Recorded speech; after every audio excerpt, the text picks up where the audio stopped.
Kerusuhan Afrika Selatan menggila, 212 orang tewas secara brutal.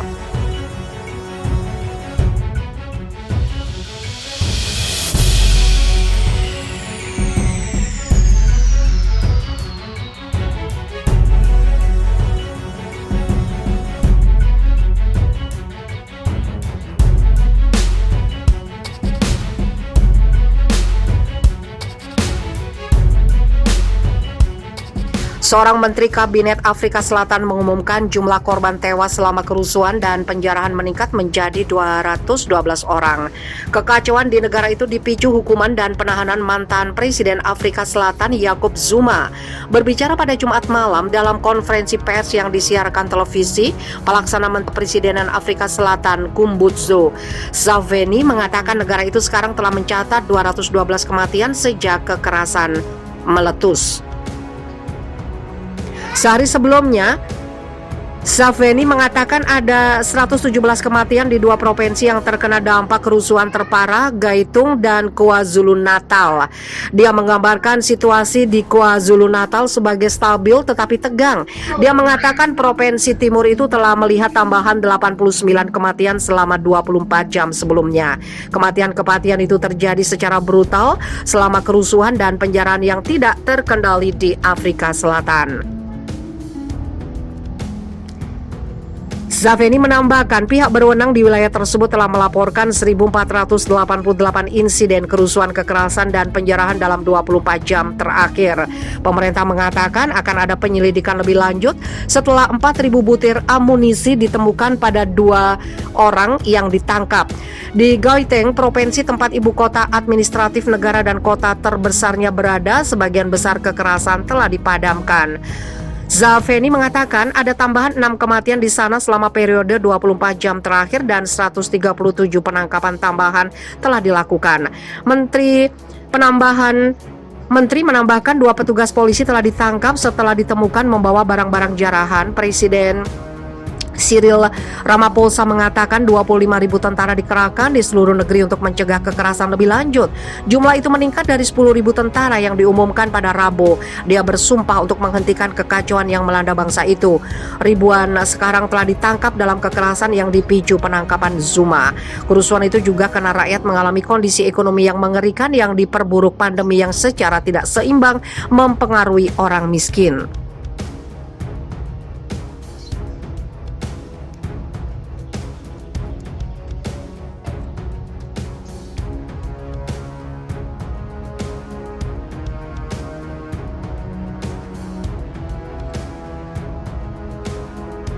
Militer Yaman ngamuk, 350 tentara bayaran kerajaan Arab Saudi tewas. Sebuah peristiwa tragis terjadi di provinsi Al-Baida. Ratusan tentara bayaran kerajaan Arab Saudi meregang nyawa akibat diamuk pasukan tempur militer Angkatan Bersenjata Yaman. Menurut juru bicara Angkatan Bersenjata Yaman, Brigadir Jenderal Yahya Saree, dalam siaran resminya dilansir Viva Militer Jumat 15 Juli, ratusan tentara bayaran Arab Saudi tewas dalam serangan kilat dalam operasi Nas Al-Mobin yang digelar tentara Yaman dan pasukan dari Komite Populer. Pasukan Yaman mengepung tentara bayaran dari segala penjuru. Peluru kendali dan roket-roket diluncurkan hingga menghancurkan basis-basis lawan. Berdasarkan catatan Angkatan Bersenjata Yaman, sebanyak 350 tentara bayaran yang tergabung dalam kelompok teroris Takfiri termasuk Daesh dan Al-Qaeda tewas, sedangkan puluhan lainnya melarikan diri. Kelompok Takfiri berusaha untuk menegaskan kontrol atas beberapa distrik di provinsi Al-Baida. Kebangkitan pasukan Takfiri sebenarnya adalah bagian dari rencana Amerika Serikat untuk menargetkan Yaman dan menjerumuskannya ke tangan tentara bayaran dan ekstremis, kata Brigjen Yahya Saree. Pertempuran diakui tidak mudah sebab tentara bayaran itu memiliki persenjataan perang yang tidak main-main. Senjata-senjata itu dipasok kerajaan Arab Saudi bersama sekutunya Amerika Serikat. Unit tentara Yaman yang berbeda didukung oleh penduduk lokal Al-Baida dan pejuang suku meluncurkan operasi skala besar di daerah tersebut. Selama serangan besar, unit rudal Yaman melakukan 9 serangan dengan rudal Badr dan Sair, kata Saree. Arab Saudi didukung Amerika Serikat dan sekutu regional meluncurkan perang di Yaman pada Maret 2015 dengan tujuan membawa pemerintah mantan Presiden Yaman Abdul Rabu Mansur Hadi kembali berkuasa dan menghancurkan gerakan perlawanan Ansarullah. Angkatan bersenjata Yaman dan sekutu Komite Populer bagaimanapun telah pergi dari kekuatan ke kekuatan melawan penjajah yang dipimpin Saudi dan meninggalkan Riyadh. Perang Saudi telah menyebabkan ratusan ribu orang Yaman tewas dan jutaan lainnya mengungsi.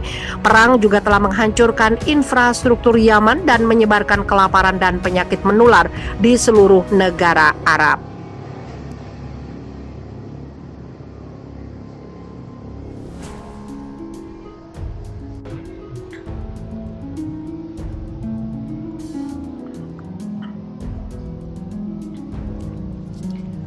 Iran jadi kunci kehebatan rudal milisi Palestina dalam melawan serangan Israel.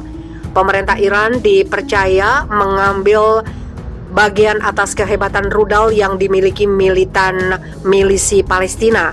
Pasalnya kali ini rudal milisi Palestina berhasil membobol pertahanan Iron Dome dan menjangkau salah satu kota di Israel, Tel Aviv.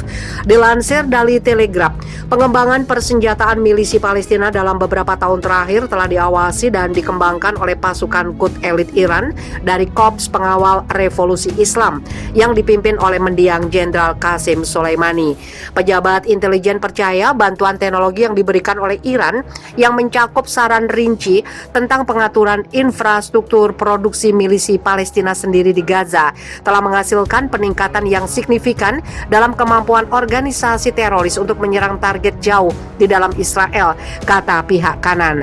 Sehingga mereka meyakini hubungan baik milisi Palestina dan Iran telah terjalin selama 5 tahun terakhir sejak serangan Israel ke Palestina pada tahun 2014. Juru bicara milisi Palestina, Abu Ubaidah, juga sempat mengucapkan terima kasih kepada Iran karena membantu mereka dalam hal pendanaan dan pengembangan senjata. Teheran tidak menahan dari kami dana senjata dan bentuk bantuan lainnya dan membantu kami dalam perlawanan kami dengan memasok kami dengan rudal yang menghancurkan benteng Zionis selama serangan dan pertempuran yang kami lakukan melawan penjajah, katanya. Pejabat senior intelijen Barat menyatakan kolaborasi maut itu membuat milisi Palestina mampu menghasilkan senjata yang lebih efektif. Bantuan Iran telah menghasilkan peningkatan yang signifikan dalam hal jangkauan, presisi, dan tingkat kerusakan yang dapat ditimbulkan oleh senjata tersebut, katanya.